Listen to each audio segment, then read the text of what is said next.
So a few other graphing examples in this section, you're going to notice that these next few examples are actually not full circles.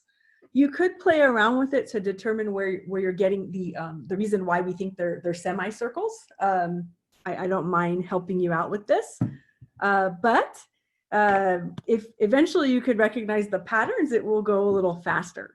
So kind of from our previous experience from graphing the semicircle, or just understanding how the TI works, where we can graph the top half of the circle or the bottom half of the circle, I understand that example 5 is actually solved for y. So it's actually an equation of a semicircle, but it's a bottom half.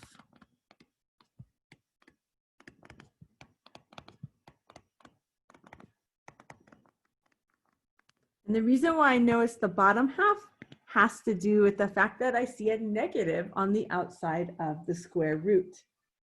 So if you'd like, if you're just trying to understand, is this a circle, is this something else, you could play a little bit with the algebra.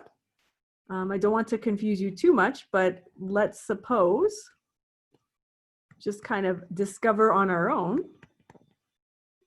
If we were going to try to make this in some sort of form of the circle equation, you could play around with squaring both sides.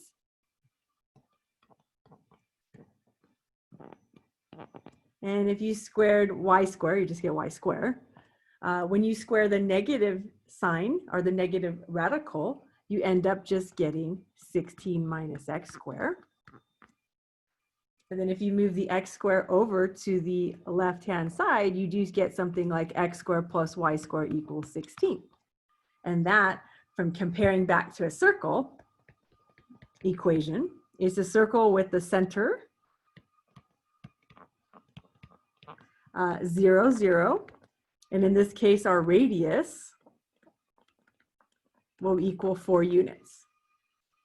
Now that's great, but we have to understand the way our particular equation is set up is that we're not graphing the entire circle. We're only graphing the bottom half.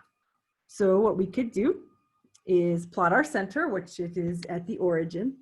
Very nice. And then if we're looking at the bottom half of the circle, we're going to count outwards, left and right, 4 units. So we can do that.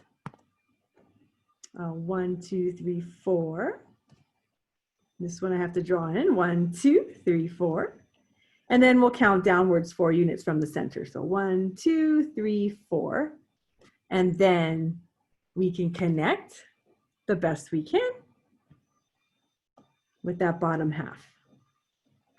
And that is the semicircle. So to kind of extend this concept, I just want to remind you with example 5 that we see right here, it is solved for y. So kind of notice that.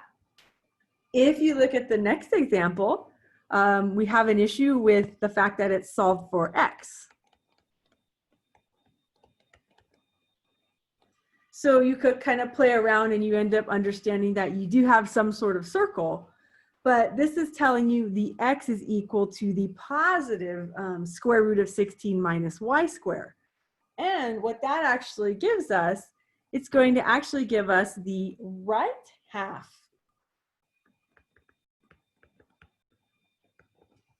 of a semicircle. And the semicircle has, in the sense, it's from the radius, what? Radius is 4. And again, the center, according to kind of our previous results, our center is at the origin. Now, how could I tell if it's the right half, the bottom half?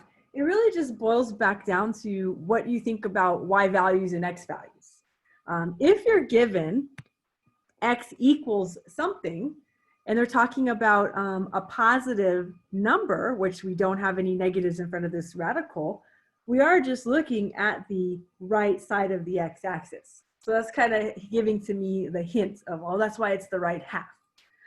Similarly, if you're looking at example 5 and you see y equals, but then you see y equals negative, that would be the bottom part of the y-axis. So that would be this version right here. So it kind of gives you a heads up where the semicircle would be located. You don't have to spend too much time if you really understand what it means to be a positive x value or a negative y value or any sort of thing that we're dealing with. So finishing this off, we're going to plot the center one more time. And then if we know we have the right half of the semicircle, that would tell me I need to count upwards 4 units. So 1, 2, 3, 4 to get my guide point, and downwards 4 units. 1, 2, 3, 4. And to the right, 1, 2, 3, 4. That will get me the right half of that semicircle for that equation. So I hope this explanation helps. I'll see you in the next example.